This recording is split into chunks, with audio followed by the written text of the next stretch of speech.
ಈ ವಾರದ ಅತಿಥಿಯಾಗಿ ತಮ್ಮ ಮಾತಿನ ಮಂಟಪ ಕಟ್ಟುವವರು ಕುಂಚದ ಬಣ್ಣಗಳಲ್ಲಿ ಕಾವ್ಯ ಬರೆದು ಸಿತಾರಿನ ತಂತಿಗಳಲ್ಲಿ ಜೀವ ತುಂಬಿದ ನಾದಯೋಗಿ, ಬಾಲಿವುಡ್ ತೆರೆಯ ಮೇಲೆ ಕಾದಂಬರಿಯನ್ನೇ ಸೃಷ್ಟಿಸಿದ ಕಲಾಮಾಂತ್ರಿಕ, ಮಂಗಳೂರಿನ ಹೆಮ್ಮೆಯ ಸಾಧಕ ಮಧುಸೂದನ್ ಕುಮಾರ್.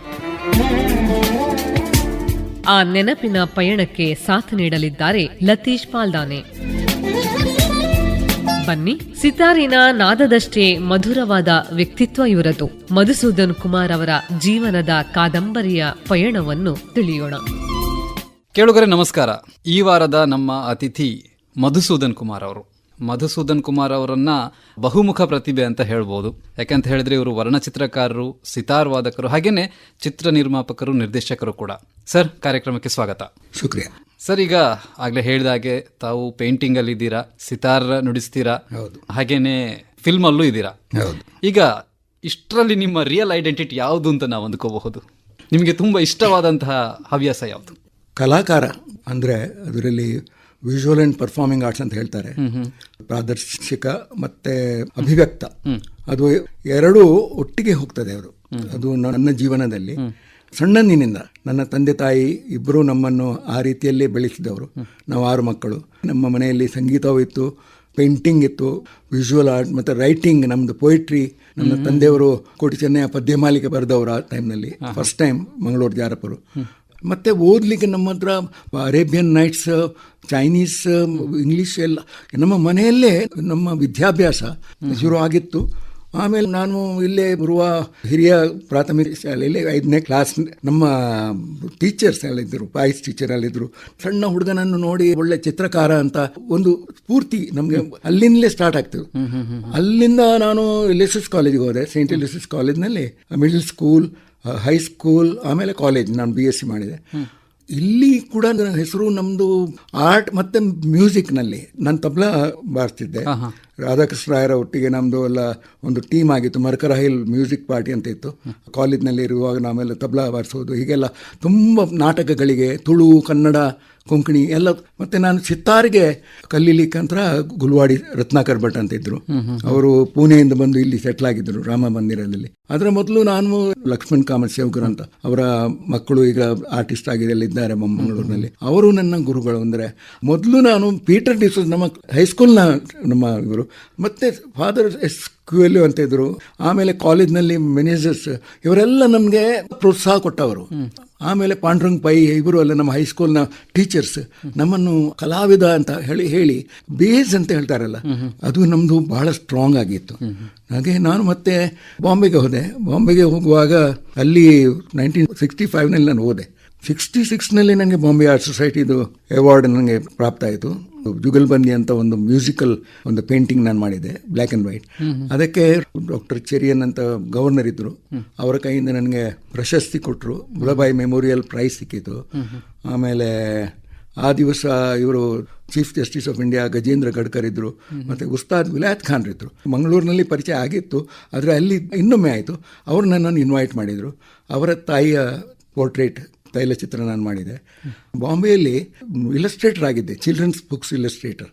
ಅದಕ್ಕೆ ರತನ್ ಬತ್ರಾ ಅಂತ, ಸಮರ್ ದಾಸ್ಗುಪ್ತನ ಆರ್ಟ್ ಡೈರೆಕ್ಟರ್ ಆಗಿದ್ದರು. ರತನ್ ಬತ್ರಾ ಅವರು ಅಡ್ವರ್ಟೈಸಿಂಗ್ ಏಜೆನ್ಸಿ ಅಂತ ಫಸ್ಟ್ ಟೈಮ್ ಸ್ಟಾರ್ಟ್ ಮಾಡಿದವರು. ಅವರು ಟೈಮ್ಸ್ ಆಫ್ ಇಂಡಿಯಾದಲ್ಲಿ ಇದ್ದು, ಲಾಹೋರ್ನ ಮಾಯೋ ಸ್ಕೂಲ್ ಆಫ್ ಆರ್ಟ್ನವರು, ಅವರು ಕೂಡ ಆರ್ಟಿಸ್ಟ್. ಅವರು ಆ ಟೈಮ್ನಲ್ಲೆಲ್ಲ ಟೈಮ್ಸ್ ಆಫ್ ಇಂಡಿಯಾದಲ್ಲಿದ್ದು, ಅಲ್ಲಿಂದ ಅವರು ಸ್ಟಾರ್ಟ್ ಮಾಡಿದ ಒಂದು ಕಂಪನಿ ಇತ್ತು, ರತನ್ ಬತ್ರಾ ಪ್ರೈವೇಟ್ ಲಿಮಿಟೆಡ್ ಅಂತ. ಈ ಅನಂತ ಪೈ ಅವರು ಆಮೇಲೆ ಅಮರ ಚಿತ್ರಕಥಾ ಮಾಡಿದವರು. ಅವರು ನಮ್ಮನ್ನೆಲ್ಲ ಸಿಕ್ಲಿಕ್ಕೆ ಬರ್ತಿದ್ರು. ನನ್ನನ್ನು ಇನ್ವೈಟ್ ಮಾಡಿದರು ಅಮರ ಚಿತ್ರಕಥಾ. ನಾನು ಮಾತ್ರ ಆ ಟೈಮ್ನಲ್ಲಿ ನಾನು ಪೇಂಟಿಂಗ್ ಫುಲ್ ಟೈಮ್ ಹೋಗಿ, ಆಮೇಲೆ ನಾನು ಬಾಂಬೆ ಬಿಟ್ಟು ನನ್ನನ್ನು ವಿಲಾಯತ್ ಖಾನ್ರು ಶಿಮ್ಲಾಕ್ಕೆ ಕರೆಸಿದ್ರು. ನಾನು ಶಿಮ್ಲಾದಲ್ಲಿದ್ದೆ. ಅಲ್ಲಿ ನಾನು ಹೋದ ಕೂಡಲೇ ನಾನು ಅಲ್ಲಿ ಅವರ ಎದುರು ಕೂತ್ಕೊಳ್ಳಾಗ ಅವರು ನಮಗೆ ಒಂದು ಮಾತು ಹೇಳಿದರು, ಬೇಟಾ, ಇದು ನಾನು ಹಿಂದಿಯಲ್ಲಿ ಹೇಳ್ತೇನೆ, ಉರ್ದು, ಆಂಖೋಂ ಸೆ ಸುನೋ ಕಾನೂನ್ ಸೆ ದೇಖೋ. ಅಂದರೆ ಕಣ್ಣಿನಿಂದ ಕೇಳು, ಕಿವಿಗಳಿಂದ ನೋಡು. ಇದೊಂದು ಟರ್ನಿಂಗ್ ಪಾಯಿಂಟ್ ಅಂತ ನನ್ನ ಲೈಫ್ನಲ್ಲಿ. ನಾನು ಭಾಳ ಆಲೋಚನೆಯಲ್ಲಿ ಬಿದ್ದೆ. ಹಾಗೆ ನಾನು ಅವ್ರ ಎಲ್ಲ ಪೋರ್ಟ್ರೇಟ್ಸ್ ಮಾಡ್ತಿದ್ದೆ. ಎಲ್ಲ ಉಸ್ತಾದ್ ಇನಾಯತ್ ಖಾನ್ ಸಾಬ್ ಅವರ ತಂದೆಯವರದು, ಅವರ ಉಸ್ತಾದ್ ಇಮ್ದಾದ್ ಖಾನ್ ಸಾಬ್, ಆಮೇಲೆ ಮಿಯಾ ತಾನ್ಸೇನ್ ಇವರದ್ದೆಲ್ಲ ಪೋರ್ಟ್ರೇಟ್ಸ್ ಅವರ ಮನೆಯಲ್ಲಿ, ಆಯಿಲ್ ಪೋರ್ಟ್ರೇಟ್ಸ್ ಅದೆಲ್ಲ ನಾನು ಒಂದು ಅಲ್ಲಿ ಮಾಡುವಾಗ ಸೈಮಲ್ಟೇನಿಯಸ್ಲಿ ನಂದು ಸಿತಾರಿದ್ದು ಕೂಡ ನಡೀತಿತ್ತು, ನಾನು ತಬಲಾ ಕೂಡ ಬಾರಿಸ್ತಿದ್ದೆ. ಹೀಗೆಲ್ಲ ಸಾಗರದಲ್ಲಿ ಮುಳುಗಿದೆ ನಾನು. ಅಲ್ಲಿ ಎಲ್ಲ ಬರುವವರು, ಅಮ್ಜದ್ ಅಲಿ ಖಾನ್ ಸಾಬ್ ಇವರು ಎಲ್ಲ ಮ್ಯೂಸಿಷಿಯನ್ಸ್ ಅವರ ಮನೆಗೆ ಬರುವುದು, ರಾಯಲ್ ಫ್ಯಾಮಿಲೀಸ್ ಉಂಟಲ್ಲ ಅವರ ಸಂಪರ್ಕಕ್ಕೆ ನಾನು ಬಂದೆ. ಆ ಟೈಮ್ನಲ್ಲಿ ನಂದು ಒಂದು ರೀತಿಯಲ್ಲಿ ನನ್ನ ಒಳಗಿನ ಒಂದು ಬದಲಾವಣೆ, ಬೆಳವಣಿಗೆ, ಅದು ವಿಕಾಸ ಅದು ಅಂತ ನಮ್ಮ ಮನಸ್ಸು ವಿಕಾಸ ಆದರೆ ಅಲ್ಲಿ ನಾವು ಕಲಾಕಾರ ಅಂತ ಹೇಳಲಿಕ್ಕೆ ಒಂದು ತಳಪಾಯ ಬೇಕು ನಮ್ದು. ನನಗೆ ಸಿಕ್ಕಿತು ಅದು ನಮ್ಮದು ಗುರು ಶಿಷ್ಯ ಪರಂಪರದಿಂದ ಸಿಕ್ಕಿತು. ಅದು ಗುರು ಶಿಷ್ಯ ಪರಂಪರದಲ್ಲಿಯೇ ನಾನು ನಡೆದವ, ಅದೊಂದು ಅನುಭವ ಬೇರೆ. ಅದನ್ನು ಯಾರಿಗೆ ಈಗಲೂ ನನ್ನ ಒಂದು ಆಶೆ ಏನಂದ್ರೆ ಆ ರೀತಿಯ ಬೆಳವಣಿಗೆ ಈಗಿನ ಮಕ್ಕಳಿಗೆ ಸಿಗಬೇಕು, ಈಗಿನ ಜನಾಂಗಕ್ಕೆ. ಯಾಕೆಂದ್ರೆ ನಾವು ಮೊಬೈಲ್ ಜನಾಂಗಕ್ಕೆ ಬಂದಿದ್ದೇವೆ ಈಗ, ಗೂಗಲ್ ನಮಗೆ ಗುರು ಆಗಿದ್ದಾರೆ.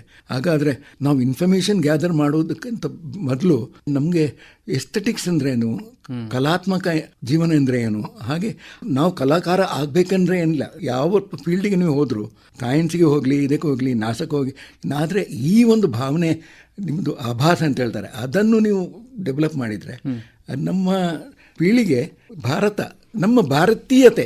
ಆಮೇಲೆ ನಾನು ಫೀಚರ್ ಫಿಲ್ಮ್ ಮಾಡುವಾಗ ನಾನು ಡಿಸೈಡ್ ಮಾಡಿದೆ ಯಾವ ಸಬ್ಜೆಕ್ಟ್ ಅಂತ. ಅಮೃತ ಪ್ರೀತಮ್ಗೆ ನಾನು ಸಿಕ್ಲಿಕ್ಕೆ ಹೋದೆ ಡೆಲ್ಲಿಯಲ್ಲಿ.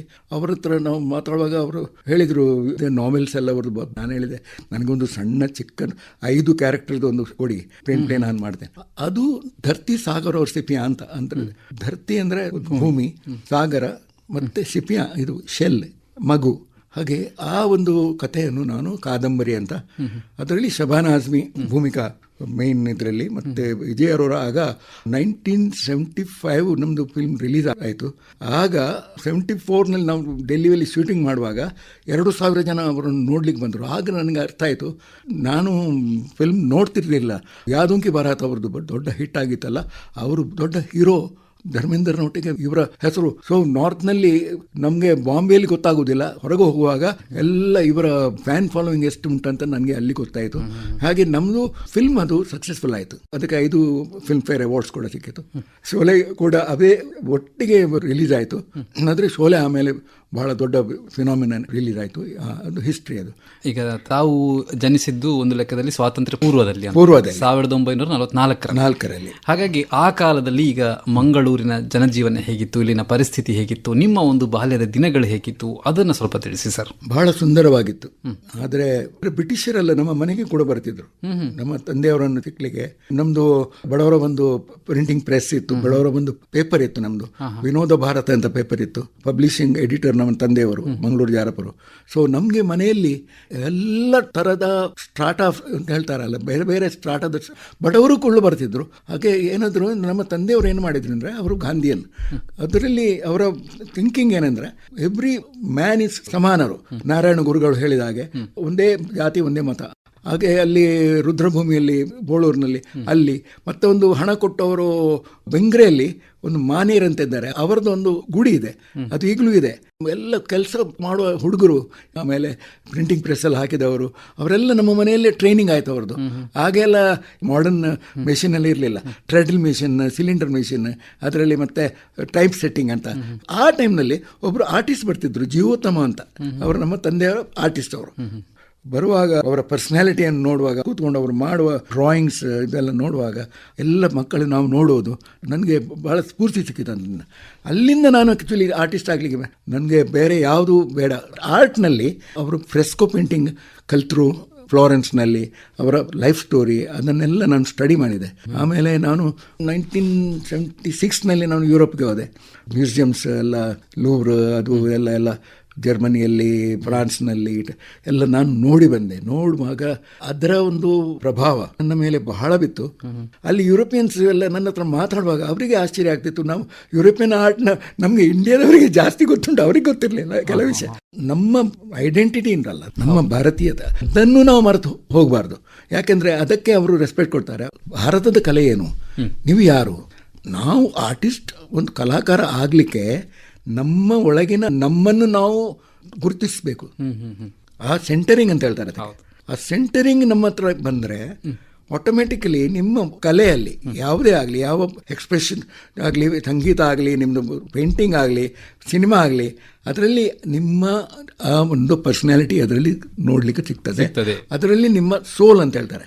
ಸೋಲ್ ಇಲ್ಲದ ಪೇಂಟಿಂಗ್ ಆಗಲಿ, ಮ್ಯೂಸಿಕ್ ಆಗಲಿ ಅಭಾಸ, ಅದರಲ್ಲಿ ರಸ ಇಲ್ಲ. ಈಗ ತಾವು ಕಲೆಯ ಬಗ್ಗೆ ವಿಶೇಷ ಆಸಕ್ತಿ ಹೊಂದಿದವರು, ಆದ್ರೆ ತಾವು ಅಲೋಷಿಯಸ್ ನಲ್ಲಿ ಕಲಿತ ವಿಷಯ BSc. ಇದಕ್ಕೇನಾದ್ರೂ ಉದ್ದೇಶ ಇತ್ತಾ ಸರ್? ನೋಡಿ, ನಾನು ಡ್ರಾಯಿಂಗ್ ನಲ್ಲೆಲ್ಲ ಇರುವಾಗ ಮತ್ತೆ ನನ್ನ ಕೆಲವೆಲ್ಲ ಫ್ರೆಂಡ್ಸ್ ಎಲ್ಲ ಡಾಕ್ಟರ್ ಎಲ್ಲ ಆಗುವವರಿದ್ರು, ನಾನು ಕೂಡ ಅವರ ಒಟ್ಟಿಗೆ ಕುತ್ಕೊಳ್ಳೋದು. ಅದು ನಾವು ಸಪರೇಟ್ ಆಗ್ಲಿಕ್ಕೆ ತಯಾರಿಲ್ಲ ಅಂತ ಒಂದು ಗ್ರೂಪ್ ಇತ್ತು ನಮ್ದು. ಮತ್ತೆ ಬಾಟ್ನಿಯಲ್ಲಿ ಎಲ್ಲ ಡ್ರಾಯಿಂಗ್ ಮಾಡೋದು, ಜುವಾಲಜಿಯಲ್ಲಿ ರೆಕಾರ್ಡ್ಸ್ ಎಲ್ಲ ಮಾಡೋದು, ಅದರಲ್ಲಿ ಒಂದು ಆಸಕ್ತಿ ನಮ್ದು ಶುರು ಇದ್ದಾಗ ಕಲಾಕಾರನಿಗೆ ಸೈನ್ಸ್ ಗೊತ್ತಿರಬೇಕು, ಹಾಗೆ ಲಿಟ್ರೇಚರ್ಗಳು ಗೊತ್ತಿರಬೇಕು. ಕಲಾಕಾರ ಅಂದರೆ ನಾವು ಖಾಲಿ ಪೇಂಟಿಂಗ್ ಮಾಡೋದು, ಮ್ಯೂಸಿಕ್ ಬಾರಿಸೋದು ಇದಲ್ಲ. ಜೀವನದಲ್ಲಿ ಕೂಡ ನಮ್ಮದು ಕಾಂಟ್ರಿಬ್ಯೂಷನ್ ನಾವು ಮಾಡಬೇಕಾದ್ರೆ, ಈಗ ನಾನು ಅಲ್ಲಿ ಹೋಗಿ ಬಾಂಬೆಯಲ್ಲಿ ಆರ್ಟಿಸ್ಟ್ ಸೆಂಟರ್ನ ಆನರರಿ ಸೆಕ್ರೆಟರಿ 20 ವರ್ಷ ನಾನು ಅಲ್ಲಿ ಕೂತೆ. ಅಲ್ಲಿ ನಾನು ಕೂತ್ಕೊಳ್ಳುವಾಗ ಆ ಕಾಲದಲ್ಲಿ ಅಲ್ಲಿ ಎಲ್ಲ ದೊಡ್ಡ ದೊಡ್ಡ ಆರ್ಟಿಸ್ಟ್ನವರು ಆಗಿ ಹೋಗಿದ್ದಾರೆ. ಈಗ ಅವರು ಇಂಟರ್ನ್ಯಾಷನಲ್ ಆಗಿದ್ದಾರೆ. ಹುಸೇನ್, ಆರಾ, ರಜಾ, ಬಾಕ್ರೆ, ಗಾಡೆ, ಸೋಜಾ, ಇವರೆಲ್ಲ ದೊಡ್ಡ ದೊಡ್ಡ ಹೆಸರಿನವರು. ಈಗ ಅವರ ಪೇಂಟಿಂಗಿನ ಬೆಲೆ ನಿಮ್ಗೆ ಗೊತ್ತಿರಬೇಕು, ನೀವು ಗೂಗಲ್ಗೆ ಹೋದರೆ ನಿಮ್ಗೆ ಗೊತ್ತಾಗ್ತದೆ. ಅವರೆಲ್ಲ ಚಿಂತನೆ ಮಾಡಿದ ಒಂದು ಸ್ಥಳ ಅದು ಆರ್ಟಿಸ್ಟ್ ಸೆಂಟರ್. ಆರ್ಟ್ ಡಿಸ್ಟ್ರಿಕ್ಟ್ ಆಯಿತು ಕಾಲಗೋಡ. ಅಲ್ಲಿಂದ ಕಾಲಗೋಡ ಆರ್ಟ್ ಫೆಸ್ಟಿವಲ್ ಸ್ಟಾರ್ಟ್ ಆಯಿತು. ಅದರಲ್ಲಿ ನಾನು ಸಿತಾರ್ ಬಾರಿಸ್ತಿದ್ದೆ, ನಾನು ಪೋರ್ಟ್ರೇಟ್ ಡೆಮಾನ್ಸ್ಟ್ರೇಷನ್ ಕೊಡ್ತಿದ್ದೆ. ಹೀಗೆಲ್ಲ ಮಾಡಿ ನಾವು ಅದರ ಫೌಂಡರ್ಸ್.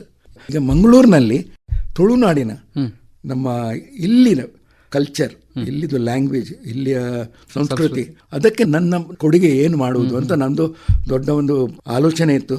20 ವರ್ಷದಿಂದ ನಾನು ಕೋಟಿ ಚೆನ್ನಯ ರಿಸರ್ಚ್ ಮಾಡುವಾಗ ನನಗೆ ತುಂಬ ವಿಷಯ ಗೊತ್ತಾಯಿತು. ಮಾರ್ಷಲ್ ಆರ್ಟ್ಸ್ ಇತ್ತು ಗೊತ್ತಾಯಿತು. ನಮ್ಮದು ತುಳುನಾಡನ್ ಕಲರಿ ಅಂತ, ತುಳುನಾಡನ್ ಕಲರಿ ನನಗೆ ಗೊತ್ತಾದದ್ದು ಒಂದು ಡಾಕ್ಯುಮೆಂಟ್ರಿಯಲ್ಲಿ ಕೇರಳದಲ್ಲಿ ಶೂಟಿಂಗ್ ಮಾಡುವಾಗ ಅಲ್ಲಿ ಗುರು ಶ್ರೀ ವಿ ಎನ್ ಸತ್ಯನ್ ಅವರು ನನಗೆ ಹೇಳಿದರು, ನೀವು ರಿವೈವ್ ಮಾಡಬೇಕು ಅಂತ ಅವರು ನನ್ನ ಹೇಳಿದರು. ನಾನು ಹೇಳಿದೆ, ನಾನು ಒಬ್ಬನ ಮಾಡಲಿಕ್ಕೆ ಸಾಧ್ಯ ಇಲ್ಲ, ಆದರೆ ನನಗೆ ಹೇಳಿ ಅದರ ಮೇಲೆ ಆಮೇಲೆ ನಾನು ಅದರ ಮೇಲೆ ರಿಸರ್ಚ್ ಮಾಡಿದೆ. ಮಾಡುವಾಗ ನನಗೆ ತುಂಬ ವಿಷಯ ಗೊತ್ತಾಯಿತು. ಈಗ ಅದರ ಮೊನ್ನೆ ರಿಷಬ್ ಶೆಟ್ಟಿ ಅವರ ಇಂಟರ್ವ್ಯೂನಲ್ಲಿ ನಾನು ಕೇಳುವಾಗ ಅವರು ಹೇಳಿದರು, ತುಳುನಾಡಿದ್ದು ನಮ್ಮದು ಮಾರ್ಷಲ್ ಆರ್ಟ್ಸ್ ಇದು ಅದೆಲ್ಲ ಮರೆತೋಗಿದೆ. ಅದರಲ್ಲಿ ಆ್ಯಕ್ಚುಲಿ 25 ಅಡವುಗಳಿಂದ 25 ಅಡವುಗಳಲ್ಲಿ ಈಗ 18 ಅಡವು ಇದನ್ನು ನಮಗೆ ಕಲಿಸುವವರು ಈಗಲೂ ಇದ್ದಾರೆ. ನಾವು ಒಂದು ವೇಳೆ ಇಲ್ಲಿ ಕಲಿಸಿದ ಆ ಗುರುಗಳನ್ನು, ಕೇರಳದ ಮಾರ್ತಾಂಡ ವರ್ಮ ಆ ಕಾಲದಲ್ಲಿ ಕೃಷ್ಣದೇವರಾಯರ ಇದರಲ್ಲಿ ಅವರು ಸೋತ ನಂತರ ಅವರು ತುಳುನಾಡಿನಿಂದ 5 ಗುರುಗಳನ್ನು ತರಿಸಿ ಈಗ ಅಲ್ಲಿ ಸ್ಕೂಲ್ನಲ್ಲಿ ಲೆವೆಲ್ನಲ್ಲಿ ಮಾರ್ಷಲ್ ಆರ್ಟ್ಸ್ ಕಲಿಸ್ತಾರೆ. ಕಲರಿಪಯಟ್ಟು, ಆ ಕಲರಿಪಯಟ್ನಲ್ಲಿ ಅಡ್ವಾನ್ಸ್ಡ್ ಅವರು ಕಲಿಬೇಕಾದ್ರೆ ತುಳುನಾಡಿಗೆ ಬರಬೇಕಿತ್ತು. ಆ ಗುರುಗಳನ್ನು ಅಲ್ಲಿ ಕಂಡು, ಹಾಗೆ ಟಿಪ್ಪು ಸುಲ್ತಾನನ್ನು ಸೋಲಿಸಲಿಕ್ಕೆ ಇವರು ಮಾರ್ಷಲ್ ಆರ್ಟ್ಸ್ ಅನ್ನು ಕಲಿಸಿದ್ರು. ಅದರದ್ದು ಎಲ್ಲ ಉಲ್ಲೇಖನಗಳು ಇದೆ. ಈ ವಿಷಯದಲ್ಲಿ ನಾನು ತುಂಬ ರಿಸರ್ಚ್ ಮಾಡಿದೆ. ಆಮೇಲೆ ಗರುಡಿಗಳಂದ್ರೆ ಎಂಥದ್ದು ಅದರ ವಿಷಯ ಮಾಡಿದೆ. ಈಗ ನಮ್ಮದು ದೊಡ್ಡ ಒಂದು ರಿಸರ್ಚಿನ ನನ್ನ ಹತ್ರ ಮೆಟೀರಿಯಲ್ ಎಲ್ಲ ರೆಡಿ ಇದೆ. ನನ್ನ screen play, dialogues with music ಕೂಡ ಕಂಪೋಸ್ ಮಾಡ್ತೇನೆ. TV ಸೀರಿಯಲ್ ಏಕ್ ಕಹಾನಿ ಅಂತ ಬರ್ತಿತ್ತು, ಅದರದ್ದು ಕಾನ್ಸೆಪ್ಟ್ ಕೂಡ ನಂದೇ. ಅದು ದೂರದರ್ಶನಲ್ಲಿ ಬರ್ತಿತ್ತು. ಅದರಲ್ಲಿ ನಮ್ಮ ಯಶವಂತ್ ಚಿತ್ತಾಳ ಕನ್ನಡ ರೈಟರ್, ಅಪಘಾತ ಅಂತ ಒಂದು ಅವರ ಒಂದು ಸ್ಟೋರಿ ಇತ್ತು. ಅದರಲ್ಲಿ ನಾನು ಆ್ಯಕ್ಟಿಂಗ್ ಕೂಡ ಮಾಡಿದೆ. ಬಹಳ ಒಂದು ಸಸ್ಪೆನ್ಸ್ಫುಲ್. ಅದರಲ್ಲಿ ಆ ಟೈಮ್ನಿಂದ ಇಲ್ಲಿ ತನಕ ನಾನು ಈ ರೀತಿಯ ಒಂದು ಕೆಲಸ ಮಾಡ್ತಾ ಇದ್ದೇನೆ. ಒಳ್ಳೆಯದಾಗಲಿ ಸರ್. ಈಗ ತಾವು ತುಳುನಾಡಿನ ಬಗ್ಗೆ ಹೇಳಿದ್ರೆ, ತುಳುನಾಡಿನಲ್ಲೇ ಹುಟ್ಟಿದವರು ಬೆಳೆದವರು. ಅದರ ನಂತರ ತಾವು ಬಾಂಬೆಗೆ ಹೋಗ್ತೀರಿ. ಈಗ ಬಾಂಬೆಗೆ ಹೋದಾಗ ಅಲ್ಲಿನ ಜೀವನ ಶೈಲಿ, ಇಲ್ಲಿನ ಜೀವನ ಶೈಲಿ ವ್ಯತ್ಯಾಸ ಇದ್ದೇ ಇರ್ತದೆ. ಅಲ್ಲಿಗೆ ಹೇಗೆ ನೀವು ಹೊಂದಿಕೊಂಡ್ರಿ ಸರ್? ಬಾಂಬೆ ಬಹಳ ಒಂದು ಟ್ರೂಲಿ ಇಂಟರ್ನ್ಯಾಷನಲ್ ಅಂತ ಹೇಳ್ತಾರೆ. ಅಲ್ಲಿಯ ಮಕ್ಕಳು, ಅಲ್ಲಿಯ ಸ್ಟೂಡೆಂಟ್ಸ್, ಅಲ್ಲಿದು ಸಮಾಜ ಅದು ಇವಾಲ್ಡ್ ಸಮಾಜ ಅಂತ ಹೇಳ್ಬೋದು. ನಮ್ದಂದ್ರೆ ಅಲ್ಲಿ ಎಲ್ಲ ಕಾಸ್ಮೋಪಾಲಿಟನ್ ಇದರಲ್ಲಿ ಏನಾಗ್ತಂದ್ರೆ ಅವರಿಂದ ಕಲಿಯುವಂಥ ವಿಷಯಗಳು ನಮಗೆ ಸಿಗ್ತದೆ. ನಾನು ಹಾಗೆ ವೆಸ್ಟರ್ನ್ ಮ್ಯೂಸಿಕ್ ಅದಕ್ಕೆ ಇದಕ್ಕೆ ನಮ್ಮನ್ನು ಇನ್ವಿಟೇಷನ್ ಮಾಡ್ತಿದ್ರು. ನನಗೆ ಅಷ್ಟರ ತನಕ ವೆಸ್ಟರ್ನ್ ಮ್ಯೂಸಿಕ್ ಅಂತ ಎಂತಕೊಂಡು ಬಿತೋವನ್ ಅಂತ ಯಾರು ಅದು ಮೊಜಾರ್ಟ್ ಅಂತ ನನಗೆ ಗೊತ್ತಿರಲಿಲ್ಲ. ಈಗ 1971ರಲ್ಲಿ ಭಾರತ ಪಾಕಿಸ್ತಾನ ಯುದ್ಧ ಆಗುತ್ತೆ, ಬಾಂಗ್ಲಾ ವಿಮೋಚನಾ ಯುದ್ಧ. ಆ ಸಂದರ್ಭದಲ್ಲಿ ತಾವೊಂದು ಸಣ್ಣ ಚಿತ್ರವನ್ನು ಕೂಡ ನಿರ್ಮಾಣ ಮಾಡ್ತಾರೆ. ಅದ್ರ ಬಗ್ಗೆ ಹೇಳಿ ಸರ್, ಅದು ಹೇಗೆ ಇನ್ಸ್ಪೈರ್ ಆಯ್ತು ಮತ್ತೆ ಆ ಕಾಲದ ಪರಿಸ್ಥಿತಿ ಹೇಗಿತ್ತು ಇದ್ರ ಬಗ್ಗೆ? ನಾನು ಬಾಂಬೆಯಲ್ಲಿ ಒಬ್ಬನೇ, ನಂದು ಒಂದು ಸಣ್ಣ ಸ್ಟುಡಿಯೋ ಇತ್ತು ಕೊಲಾಬದಲ್ಲಿ. ಆ ಟೈಮ್ನಲ್ಲಿ ನಮ್ಗೆ ಒಂದು ಯಂಗ್ ಆರ್ಟಿಸ್ಟ್ ಅಂತ, because I was A rich Young artist ಅಂತ ಹೇಳ್ತಾರೆ. ನನಗೆಲ್ಲ ಅಡ್ವರ್ಟೈಸಿಂಗ್ ಏಜೆನ್ಸಿ ಅವರು ಇವರೆಲ್ಲ ಕರೆದವರು, ಐ ವಾಸ್ ಇನ್ ಡಿಮಾಂಡ್. ಆಗ ಕಂಪ್ಯೂಟರ್ ಏನಿರಲಿಲ್ಲ, ಎವ್ರಿಥಿಂಗ್ ಇಸ್ ಅಂತ ಹೇಳ್ತಾರೆ ಮ್ಯಾನ್ಯುವಲ್. ಹಾಗೆ ನಾನು ಎಲ್ರಿಗೆ ಬೇಕಾದ ಒಂದು ಆರ್ಟಿಸ್ಟ್.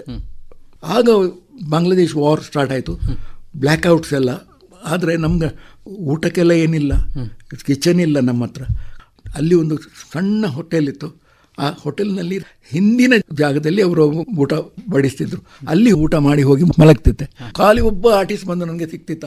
ಬ್ಲ್ಯಾಕ್ಔಟ್ನಲ್ಲಿ ಆ್ಯಂಟಿ ಏರ್ಕ್ರಾಫ್ಟ್ ಗನ್ಸ್ ಎಲ್ಲ, ಅಯನ್ ಬಾಲ್ಸ್ ಎಲ್ಲ ಫೈರಿಂಗ್ ಎಲ್ಲ ಆಯಿತು. ಬಾಂಬೆಗೆ ಅಟ್ಯಾಕ್ ಮಾಡಲಿಕ್ಕೆ ಬಂದಿದ್ರು ಅವರು. ಅದೆಲ್ಲ ನಾನು ನೋಡಿದೆ. ಅಂದರೆ ಆ ಟೈಮ್ನಲ್ಲಿ ನನ್ನ ಕೆಲವು ಫ್ರೆಂಡ್ಸ್ ಬೆಂಗಾಲಿ ಫ್ರೆಂಡ್ಸ್ ಇದ್ದರು, ಅವರೆಲ್ಲ ಬಾಂಗ್ಲಾದೇಶ್ಗೆ ಹೋಗಿದ್ರು.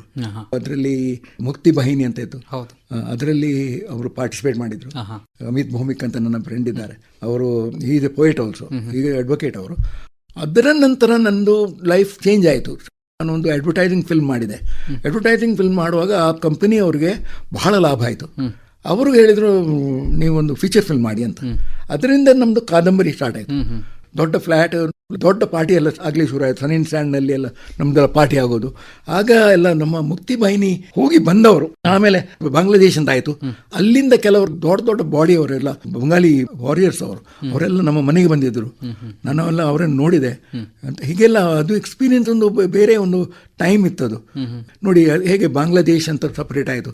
ಅದರ ಮೊದಲು ನಮ್ಮ ವಿಲಾಯತ್ ಖಾನ್ರ ಎನ್ಸಿಸ್ಟ್ರಿ ಉಂಟಲ್ಲ, ಅದು ಢಾಕಾದಲ್ಲಿ ಮೈಮನ್ ಸಿಂಗ್ ಗೌರಿಪುರ್ ಅಂತ, ಅದು ಇವರ ಮೂಲ ಅಂದ್ರೆ ಇವರ ಜನ್ಮ ಆದದ್ದು ಅಲ್ಲಿ. ಯಾಕಂದ್ರೆ ಅಲ್ಲಿದು ಮಹಾರಾಜ ಇವರ ತಂದೆಯವರನ್ನು ಅಲ್ಲಿಗೆ ಕರೆದು ಅವರಿಗೆ ಎಲ್ಲ ಫೆಸಿಲಿಟಿ ಕೊಟ್ಟು ಅಲ್ಲಿ ಒಂದು ಘರಾನ ಸ್ಟಾರ್ಟ್ ಆಯಿತು. ಮ್ಯೂಸಿಕಲ್ ಸ್ಟಾರಿದು ಅಲ್ಲಿಂದ ಸ್ಟಾರ್ಟ್ ಆಯಿತು. ಆಮೇಲೆ ಮಹಾರಾಜ ಅವರನ್ನು ಹೇಳಿದ್ರಂತೆ, ನೀವು ಇಲ್ಲಿ ಇದು ಸಣ್ಣ ಸ್ಥಳ, ನೀವು ಕಲ್ಕತ್ತಾಕ್ಕೆ ಹೋಗ್ರಿ, ಅಲ್ಲಿ ಇನಾಯತ್ ಖಾನ್ ಎವೆನ್ಯೂ ಅಂತ ಈಗಲೂ ಇದೆ, ದೊಡ್ಡ ಮನೆ ಕೊಟ್ಟರು ಅವರು. ಅಲ್ಲಿಂದ ಆಮೇಲೆ ಅವರಿಗೆ 5,000 ಶಿಷ್ಯರು ಬಂದರು, ಎಲ್ಲ ಅವರದ್ದು ಕಲ್ತರು. ಹಾಗೆ ನಮ್ಮದು ಅಂದರೆ ಘರಾನ ಇಮ್ದಾದ್ ಖಾನಿ ಇಟಾವ ಘರಾನ ಅಂತ ಹೇಳ್ತೇವೆ. ಅದು ಈಗ ಅದಕ್ಕೆ ವಿಲಾಯತ್ ಖಾನಿ ಘರಾನ ಅಂತ ಹೇಳೋದು. ಹಾಗೆ ನಾನು ಸಿತಾರಿಂದ ಕೂಡ ಅದರಲ್ಲಿ ಮೇಲೆ ತುಂಬ ರಿಸರ್ಚ್ ಮಾಡಿದ್ದೇನೆ. ಸ್ವಾಮಿ ಹರಿದಾಸ್ನಿಂದ, ಮಿಯಾ ತಾನ್ಸೆನ್ನಿಂದ ನಾವು ಇಲ್ಲಿವರೆಗೆ ಬರಬೇಕಾದ್ರೆ ಸಂಗೀತದಲ್ಲಿ ಏನೆಲ್ಲ ಬದಲಾವಣೆಗಾಗಿದೆ. ಅದು ಆ ಟೈಮ್ನ ಸಿಂಗಿಂಗ್ ಬೇರೆ ಇತ್ತು. ಆಮೇಲೆ ಖಯಾಲ್ ಬಂತು, ಆಮೇಲೆ ತುಮ್ರಿ ಎಲ್ಲ ಬಂತು. ನಂದು ಸ್ಟಡಿ ಮತ್ತು ಲೇಟೆಸ್ಟ್ ನಂದು folk music Assam, Bengal, Gujarat, UP ಎಲ್ಲ ನಾನು ಅದನ್ನು ಸ್ಟಡಿ ಮಾಡಿದೆ. ಈಗ ತುಳುನಾಡಿನಲ್ಲಿ ಫೋಕ್ ಮ್ಯೂಸಿಕ್ ಉಂಟು, ಪಾಡ್ದನಗಳು. ನಂದು ಈಗ ರಿಸರ್ಚ್ ಅದರ ಮೇಲೆ ಇದೆ. ಈಗ ಪಾಡ್ದನಗಳು ಅದನ್ನು ನನ್ನ ನೆಕ್ಸ್ಟ್ ಫಿಲ್ಮ್ ಒಂದು ನಾವೊಂದು ಆಲೋಚನೆ ಮಾಡ್ತಿದ್ದೇವೆ. ಆದಿವಾಸಿಗಳ ಒಂದು ಲೈಫ್ನ ಮೇಲೆ ಒಂದು ಸ್ಕ್ರಿಪ್ಟ್ ಅದು ಅಂಡರ್ವೇ. ಅದರಲ್ಲಿ ನಾನು ಈಗ 5-6 ಸಾಂಗ್ ತುಳುನಾಡಿನ ರಾಗಗಳು, ನಮ್ಮ ಇಲ್ಲಿನ ಅಟ್ಮಾಸ್ಫಿರಿಕ್, ಅದನ್ನು ಹೇಗೆ ಇದರಲ್ಲಿ ಪ್ರಾಜೆಕ್ಟ್ ಮಾಡಬಹುದು, ಅದನ್ನು ನಾವು ಯಾವ ರೀತಿಯಲ್ಲಿ ಮಾಡಿದರೆ ಅದಕ್ಕೆ ನಮಗೆ ಪ್ರೋತ್ಸಾಹ ಸಿಗ್ಬೋದು, ನಮಗೆ ಸಪೋರ್ಟ್ ಸಿಗ್ಬೋದು, ಅದೆಲ್ಲ ಈಗ ನಾನು ಸ್ಟಡಿ ಮಾಡ್ತಾ ಇದ್ದೇನೆ. ಈಗ ತಾವು ಹೇಳಿದ್ರಿ ಈ FTI ಅಲ್ಲಿ ಬೇರೆ ಬೇರೆ ದೇಶಗಳ ಚಿತ್ರಗಳ ಬಗ್ಗೆ ತಾವು ಕಲ್ತ್ಕೊಂಡ್ರಿ ಅಂತ ಹೇಳಿ. ನಮ್ಮ ತುಳು ಮೂವಿ ಇಂಡಸ್ಟ್ರಿ ಏನಿದೆ, ಸ್ಕೋಪ್ ಇದೆ? ಇದರಲ್ಲಿ ಬಹಳ ಸ್ಕೋಪ್ ಇದೆ. ಲೋಕಲ್ ಈಸ್ ಗ್ಲೋಬಲ್ ಅಂತ ಆಲ್ರೆಡಿ ಆಗಿದೆ. ಆದರೆ ಏನಾಗ್ತದೆ ಅಂದರೆ ತುಳು ಒಂದು ಸರ್ಕಿಟ್ ಅಂತ ಹೇಳ್ತಾರೆ. ನಮ್ಮದು ಟೆರಿಟರಿಯಲ್ಲಿ ನಮ್ಮ ಪಾಪ್ಯುಲೇಷನ್ ಇದರಲ್ಲಿ ನೋಡುವಾಗ, ತುಳು ರಿಲೀಸ್ ಮಾಡುವಾಗ, ಅದಕ್ಕಿಂತ ನಾವು ಕರ್ನಾಟಕಕ್ಕೆ ಹೋಗಬೇಕಾದ್ರೆ ಅಲ್ಲಿ ತುಳು ನಡೆಯುವುದಿಲ್ಲ. ಕನ್ನಡ ಇಲ್ಲಿ ನಡೀತದೆ, ತುಳು ಅಲ್ಲಿ ನಡೆಯುವುದಿಲ್ಲ. ನೋಡಿ, ನಾವು ಕನ್ನಡದಲ್ಲೇ ಕಲ್ತವರು, ನಮ್ಮದು ಮೀಡಿಯಂ ಕನ್ನಡ, ಆದ್ದರಿಂದ ನಾವು ಕನ್ನಡ ಮಾತಾಡ್ತೇವೆ. ತುಳು ಅವರಿಗೆ ಅರ್ಥ ಆಗಬಹುದು. ಆದರೂ ರಿಷಬ್ ಶೆಟ್ಟಿ ಅವರದು ಈಗ ಕಾಂತಾರ ಕೂಡ ಕನ್ನಡದಲ್ಲೇ ಅವರು ಮಾಡಿದ್ದು. ಆದರೆ ತುಳು ಕಲ್ಚರ್ ಅದು. ಅದರಲ್ಲಿ ಭೂತ ಮಾತಾಡೋದು ತುಳುನಲ್ಲಿ, ಎಲ್ಲ ತುಳುನಲ್ಲೇ. ಆದರೆ ಹಾಡಿದು ಕನ್ನಡದಲ್ಲಿ, ಆರ್ಟಿಸ್ಟ್ನವರು ಮಾತಾಡೋದು ಕನ್ನಡದಲ್ಲಿ. ತಮಗೆ ಇಷ್ಟವಾದ ತುಳು ಫಿಲ್ಮ್ ಅಂತ ಹೇಳಿದ್ರೆ ಯಾವುದು ಅಂತ ಹೇಳ್ತೀರಿ? ತುಳು ಫಿಲ್ಮ್ ಕೋಟಿ ಚೆನ್ನಯ್ಯ ಇವರು ಮಾಡಿದ್ರಲ್ಲ, ವಿಜಯ್ ಕುಮಾರ್, ಅದು ಬಹಳ ಒಳ್ಳೆ ಮಾಡಿದ್ದಾರೆ ಅವರು. ಆ ಟೈಮ್ನಲ್ಲಿ ಬ್ಲ್ಯಾಕ್ ಆ್ಯಂಡ್ ವೈಟ್ನಲ್ಲಿ ಮಾಡಿದ್ರು ಅವರು. ಅದರಲ್ಲಿ ಹೆಚ್ಚು ಆಳಕ್ಕೆ ಹೋಗಲಿಲ್ಲ ಅವರು. ಸರ್, ಈಗ ತಾವು ದೂರದರ್ಶನದ ಜೊತೆಗೆ ಕೂಡ ಗುರುತಿಸಿಕೊಂಡಿದ್ದೀರಾ, ಕೆಲವರು ಚಿತ್ರಗಳನ್ನ ಅದಕ್ಕೋಸ್ಕರ ಕೂಡ ನಿರ್ಮಾಣ ಮಾಡಿದ್ದೀರಾ. ಅದ್ರ ಬಗ್ಗೆ ಹೇಳಿ ಸರ್, ಹೇಗೆ ಅದರ ಅನುಭವ ಇತ್ತು? ಫಸ್ಟ್ ನಂದು ಬಾಂಬೆ ದೂರದರ್ಶನಲ್ಲಿ ನಮ್ಮದು ಸಿತಾರ್ ಸೈಟಲ್ ಕೂಡ ಆಯಿತು. ಆಮೇಲೆ ನಂದು ಸಿಂಫನಿ ಅಂತ 1971 ಅಲ್ಲಿ ನಾನು ಮಾಡಿದ ಒಂದು ಡಾಕ್ಯುಮೆಂಟ್ರಿ, ಅದು ಟೆಲಿಕಾಸ್ಟ್ ಆಯಿತು. ಅದು ಬಾಂಗ್ಲಾದೇಶ್ ವಾರ್, ಅದು ಮ್ಯೂಸಿಕಲ್ ಇನ್ಸ್ಟ್ರೂಮೆಂಟ್ಸ್ ಎಲ್ಲ ಇಂಡಿಯನ್ ಆ್ಯಂಡ್ ವೆಸ್ಟರ್ನ್, ಅದನ್ನು ಇದು ಮಾಡಿ ಒಂದು ಅದರಲ್ಲಿ ಪಂಡಿತ್ ರಾಮನಾಯರ ಮಗ ಬ್ರಿಜನಾರಾಯಣ್ ಅವರ ತಂಗಿ ಸಾರಂಗಿ ಎಲ್ಲ ಇನ್ಸ್ಟ್ರೂಮೆಂಟಲ್ಲಿ ಯೂಸ್ ಮಾಡಿ ನಾವು 35mm ಬ್ಲ್ಯಾಕ್ ಆ್ಯಂಡ್ ವೈಟ್ನಲ್ಲಿ ಒಂದು ಫಿಲ್ಮ್ ಮಾಡಿದ್ದು. ಅದನ್ನು ಎಡಿಟ್ ಮಾಡಿ ಅದು ಅವರಿಗೆ ಭಾಳ ಖುಷಿ ಆಯಿತು. ಅದರ ನ್ಯಾಷನಲ್ ಇಂಟಿಗ್ರೇಷನ್ ಅಂದರೆ ನಮ್ಮ in spite of all the diverse cultures, musical genres, we are all one ಅಂತ. ರಾಸ್ತಾ ಅಲಗ್ ಅಲಗ್ ಮಂಜಿಲ್ ಏಕ್ ಹಾಗೆ ಅದರ ಒಂದು ಇದರಲ್ಲಿ ನಾನು ಮಾಡಿದ್ದು. ಅದು ಭಾಳ ಖುಷಿಯಾಗಿ ಅದು ದೂರದರ್ಶನಲ್ಲಿ ಅವರು ಫಿಲ್ಲರ್ನಲ್ಲಿ ಯಾವಾಗಲೂ ಅದು ಇದು ಮಾಡ್ತಿದ್ರು. ಹಾಗೆ ಮತ್ತೆ ದೂರದರ್ಶನಲ್ಲಿ ನಮ್ಮ ಬಹಳ ಮಿತ್ರರಿದ್ದರು. ನಾವು ಕೆಲವೆಲ್ಲ ಪ್ರೋಗ್ರಾಮ್ನಲ್ಲಿ ನಾನು ಭಾಗವಹಿಸ್ತಿದ್ದೇವೆ. ಸರ್, ಈಗ ಈ ಫಿಲ್ಮ್ ಮೇಕಿಂಗ್ ಅಂದ್ರೆ ಚಿತ್ರ ನಿರ್ಮಾಣ ಅನ್ನುವಂಥದ್ರಲ್ಲಿ ಕೂಡ ಬಹಳಷ್ಟು ತಂತ್ರಜ್ಞಾನದ ಬದಲಾವಣೆಗಳಾಗ್ತಾ ಬಂದಿವೆ. ಅದಕ್ಕೆ ಹೇಗೆ ಹೊಂದಿಕೊಳ್ತಾ ಹೋದ್ರಿ ಸರ್ ತಾವು? ಡಿಜಿಟಲ್ ಬರುವಾಗ ಅದರ ಯಾರಿಗೂ ಅಂದಾರ ಇರಲಿಲ್ಲ. ಟೆಕ್ನಿಷಿಯನ್ಸ್ನವರಿಗೆ ಭಾಳ ಒಂದು ಶಾಕ್ ಆಯ್ತು ನಾನು ಹೇಳುವಾಗ. ನೋಡಿ, ಡಿಜಿಟಲ್ ಟೆಕ್ನಾಲಜಿ ಬರ್ತಾ ಇದೆ, ಅದು ಭಾಳ ಫಾಸ್ಟ್ ಬರ್ತದೆ. ಅದು ನಮ್ಮ ಟೆಕ್ನಾಲಜಿಕಲ್ ಚೇಂಜಸ್ ಅಂದರೆ ಅದರಿಂದ ಒಳ್ಳೆಯದೂ ಆಗ್ತದೆ, ಆದರೆ ಬಹಳ ನಷ್ಟ ಕೂಡ ಆಗ್ತದೆ.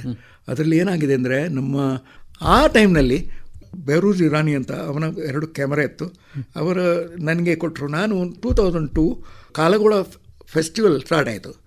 ಹಾಗೆ ಯಾರಿಗೂ ಇದರೆಲ್ಲ ಇಂಥದ್ದೆಲ್ಲ ವಿಷಯ ಗೊತ್ತಿರಲಿಲ್ಲ. ನಾನು ಸಂಗೀತ ಜಿಂಡಲ್ ಅವರು ಡೈರೆಕ್ಟರ್ ಆಗಿದ್ದರು. ಅವರಿಗೆ ಹೇಳಿದೆ ನಾನೊಂದು ಕವರೇಜ್ ಮಾಡ್ತೇನೆ, ಇಟ್ಸ್ ಅಪ್ ಟು ಯು. ಅವರಿಗೆಲ್ಲ ಅಂದಾಜೇ ಇರಲಿಲ್ಲ, ಸಿನಿಮಾ ಆ್ಯಡ್ ಆಗಲಿಲ್ಲ ಇದಕ್ಕೆ. ಪ್ರೀತೀಶ್ ನಂದಿ ಎಲ್ಲ ಆಮೇಲೆ ಬಂದು ಆಮೇಲೆ ಸಿನಿಮಾ ಆ್ಯಡ್ ಆಯಿತು ಫೆಸ್ಟಿವಲ್ನಲ್ಲಿ. ಈಗ ನಾನು ಫಸ್ಟ್ ಸ್ಟಾರ್ಟ್ ಮಾಡಿದೆ. ನಂದು ನಂಬಿಯಾರ್ ಅಂತ FTI ಪ್ರೊಫೆಸರ್ ಇದ್ದರು, ಕ್ಯಾಮ್ರಾಮ್ಯಾನ್ ಅವರು ಮತ್ತು ಭರತ್ ಪಟೇಲ್ ಅಂತ 2 ಕ್ಯಾಮ್ರಾದಲ್ಲಿ ನಾನು ಕವರೇಜ್ ಮಾಡಿದೆ. ಆಗ ಈ ಕಮರ್ಷಿಯಲೈಸೇಷನ್ ಎಲ್ಲ ಆಗಲಿಲ್ಲ. ಕಾಲಗೋಡ ಈಗ ಫೇರ್ ಆಗಿದೆ. ಫೆಸ್ಟಿವಲ್ ಅಂದರೆ ಆ್ಯಕ್ಚುಯಲ್ ಆರ್ಟ್ ಫೆಸ್ಟಿವಲ್ ಇತ್ತು. ಪರಿಕ್ರಮ ಹೋಲ್ ನೈಟ್ ಪ್ರೋಗ್ರಾಮು ಕಾಲಗೋಡದಲ್ಲಿ. ಹಾಗೆ ಪ್ರೋಗ್ರಾಮ್ಸ್ ಎಲ್ಲ ಪ್ಯೂರ್ ಆರ್ಟಿಸ್ಟಿಕ್ ಪ್ರೋಗ್ರಾಮ್ಸ್. ನಾವು ಯಾವುದ್ರಲ್ಲೂ ಮಾರಾಟ ಇಲ್ಲ, ಟಿಕೆಟ್ ಇಲ್ಲ, ಏನಿಲ್ಲ. You can come and perform ಅಂತ. ಯಾರಾದರೂ ಆರ್ಟಿಸ್ಟ್ ನಿಮ್ಮ ಹತ್ರ ಕಲೆ ಇದ್ದರೆ ಬಂದು ತೋರಿಸಿ. ಅದನ್ನು ನಾನು ಕವರೇಜ್ ಮಾಡಿದೆ. ಡಿಜಿಟಲ್ ಟೆಕ್ನಾಲಜಿಯಲ್ಲಿ ನಾನು ಫಸ್ಟ್ ಟೈಮ್ ಅದರಲ್ಲಿ ಶ್ಯಾಮ್ ಬೆನೆಗಲ್, SH ರಜಾ, ಸಭಾವಾಲ, ದೊಡ್ಡ ದೊಡ್ಡ ಕಲಾಕಾರರು, ಮೆಹಲ್ಲಿ ಗುಬಾಯ್ ಅಂತ ಆರ್ಟಿಸ್ಟ್ ಇದ್ದರು. ಮತ್ತು ಹಾಗೆ ಶಾರದಾ ದ್ವಿವೇದಿ ಹೆರಿಟೇಜ್ ಕನ್ಸರ್ವೇಟರ್, ಹಾಗೆ ಕೆಲವು ಫೋಟೋಗ್ರಫರ್ಸ್, ಕೆಲವು ನೃತ್ಯದವರು, ಮತ್ತು ಜಾಜ್ ಅದನ್ನೆಲ್ಲ. ಮತ್ತು ಇವರು ನಮ್ಮ ಉಷಾ ಉತ್ತುಪ್ ಅವರು ಓಪನಿಂಗ್ ಮಾಡಿದರು. ಅದನ್ನೆಲ್ಲ ನಾನು ಎಡಿಟ್ ಮಾಡಿ ಒಂದು 70 minutes ಫಿಲ್ಮ್ ಮಾಡಿದೆ ನಾನು. ಅದಕ್ಕೆ in the eyes of Picasso Kalaghoda, ಆ ಫಿಲ್ಮ್ ಕೂಡ ನಾವು ಎಲ್ಲ ಟೆಲಿಕಾಸ್ಟಲ್ಲಿ ಮಾಡಿದೆವು. ಈಗ ನಾನು ಆ ಡಿಜಿಟಲ್ ಫಿಲ್ಮ್ ನಾನು ಮಾಡಿದ ನಂತರ ಈಗ ಅದು 4K ಎಲ್ಲ ಬಂದಿದೆ. ಈಗ ಆ ಟೆಕ್ನಾಲಜಿಯಲ್ಲಿ ಭಾಳ ಅಡ್ವಾಂಟೇಜ್ ಕೂಡ ಇದೆ. ದೇರ್ ಈಸ್ ನೋ ಎಂತ ಹೇಳ್ತಾರೆ, ಲ್ಯಾಬೊರೇಟ್ರಿ ಇಲ್ಲ. You can shoot any number of hours. ನಮಗೆ ಆ ಪಾಬಂದಿ ಅಂತ ಹೇಳ್ತಾರೆ, ಅದು ಏನಿಲ್ಲ. ಈಗ ಡ್ರೋನ್ ಇದರಲ್ಲಿ ನೀವು ಮಾಡ್ಬೋದು, ಇದರಲ್ಲಿ ಮಾಡ್ಬೋದು. ಈಗ ನಮಗೆ film making is actually easy job compare to what we went underwent. ನಮಗೆ ಒಂದು ಟೈಟಲ್ಸ್ ಮಾಡಬೇಕಂದ್ರೆ ಅದರಲ್ಲಿ ಲಿತ್ ಮಾಡಿ, ಅದರ ಇದು ಮಾಡಿ ಅದೊಂದು ಟೈಟಲ್ ಮಾಡುವವರೇ ಒಂದು ಸ್ಪೆಷಲೈಸ್ ಇದ್ದರು. ಎಲ್ಲ ವಿಷಯದಲ್ಲೂ ನಮಗೆ ಕಷ್ಟ ಇತ್ತು. ಆಗ ಮೊಬೈಲ್ಸ್ ಇಲ್ಲಿರಲಿಲ್ಲ. ಯಾವ ರೀತಿಯ ಮಾಡರ್ನ್ ಫೆಸಿಲಿಟಿ ಹೇಳ್ತಾರೆ, ಈಗ ಚಾಟ್ GPT ಅಂತ ಹೇಳ್ತೀರಿ ನೀವು. ಈಗ ನೀವು ಬರೆಯುವುದಂದ್ರೆ ಪಡಕ್ಕಂತ. ಆ ಟೈಮ್ನಲ್ಲಿ ನಾನು ಹಾಯ್ ಮ್ಯಾಗಝಿನ್, ಅದು ನನ್ನ ಅಣ್ಣನವರು ಅದರ ಪಬ್ಲಿಷರ್ ಆಗಿದ್ದರು.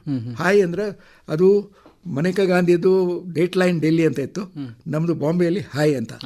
ಅದರಲ್ಲಿ ಶಶಿ ತರೂರ್ ಅಂತ young people, they all used to contribute. Okay sir, ಈಗ ತಮ್ಮ ವೈಯಕ್ತಿಕ ಜೀವನಕ್ಕೆ ಬರೋದಾದ್ರೆ ತಮ್ಮ ಕುಟುಂಬ, ತಮ್ಮ ಸಂಸಾರ, ಇದ್ರ ಬಗ್ಗೆ ಒಂದು ಸ್ವಲ್ಪ ಹೇಳಿ ಸರ್.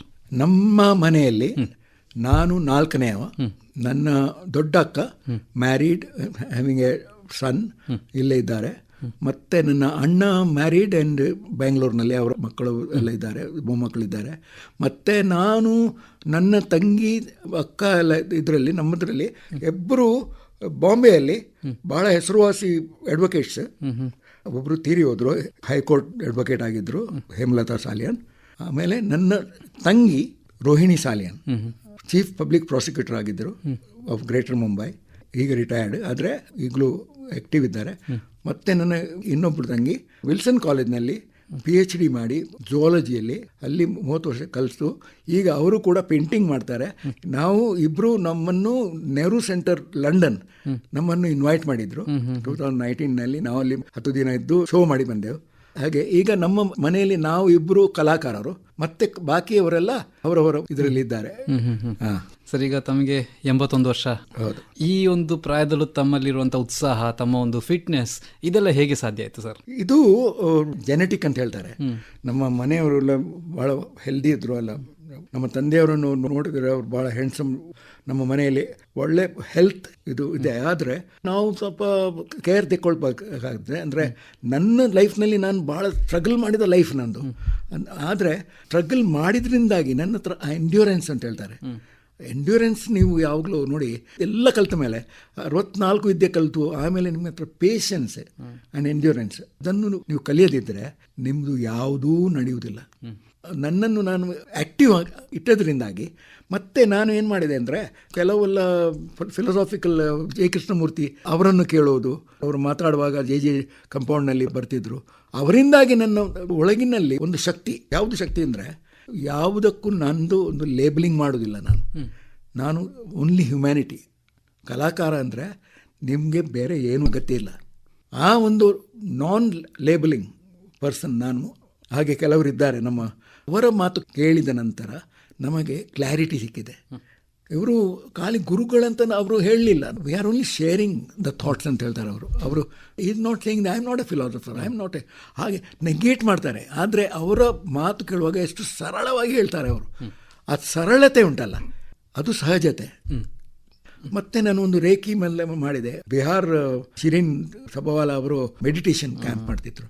ಅದನ್ನೆಲ್ಲ ನಾನು ಅಟೆಂಡ್ ಮಾಡುವಾಗ ಅದರಲ್ಲಿ ಕೆಲವು ಟೆಕ್ನಿಕ್ಸ್, ಬ್ರೀದಿಂಗ್ ಟೆಕ್ನಿಕ್ಸ್, ಅದು ಇದು ಅದೆಲ್ಲ ನಾನು ಸ್ವಲ್ಪ ಕಲಿತು, ಅದರಿಂದ ನಾನು ಸ್ವಲ್ಪ ನನ್ನನ್ನು ನಾನು ಫಿಟ್ ಇರುವಂಥ ಸಿಂಪಲ್, ನೋ ವಿದೌಟ್ ಗ್ಯಾಜೆಟ್ಸ್. ಮಂಗಳೂರಿನ ಗಾಳಿ ಎಷ್ಟು ಒಳ್ಳೆದಿದೆ, ಆ ಗಾಳಿ ಸೇವಿಸಿದರೆ ಅದರಿಂದಲೇ ನಮ್ಮ ಹೆಲ್ತ್ ಬಿಲ್ಡ್ ಆಗ್ತದೆ. ಸರ್, ಈಗ ಕಡೆಯದಾಗಿ ನಿಮ್ಮ ಮುಂದಿನ ಯೋಜನೆಗಳು ಏನು? ಈಗ ನನ್ನ ಕೆಲವೆಲ್ಲ ಸ್ಕ್ರೀನ್ ಪ್ಲೇಸ್ ಎಲ್ಲ ಬರೆದಾಗಿದೆ. ಈಗ ಅದನ್ನೆಲ್ಲ ಸಾಕಾರ ಮಾಡಲಿಕ್ಕೆ ಅದರ ಹಿಂದೆ ಇದ್ದೇನೆ. ಆದರೆ ನನಗೆ ಮಾಡಲಿಕ್ಕೆ ತುಂಬ ಇದೆ. ಗಾಲಿಬ್ನ ಒಂದು ಹಿಂದಿಯಲ್ಲಿ ಹೇಳ್ತೇನೆ ನಾನು, ಹಜಾರೋ ಖ್ವಾಹಿಶೆ ऐसी कि हर ख्वाहिश पे दम निकले, बहुत अरमान निकले फिर भी कम निकले. ಸರ್, ಇಷ್ಟೊತ್ತು ನಿಮ್ಮ ಜೀವನದ ಅನುಭವಗಳನ್ನು ನಮ್ಮ ಜೊತೆ ಹಂಚಿಕೊಂಡ್ರಿ. ಈ ಕಾರ್ಯಕ್ರಮದಲ್ಲಿ ಭಾಗವಹಿಸಿದ್ದಕ್ಕೆ ಧನ್ಯವಾದಗಳು. ಧನ್ಯವಾದ, ನಮಸ್ಕಾರ.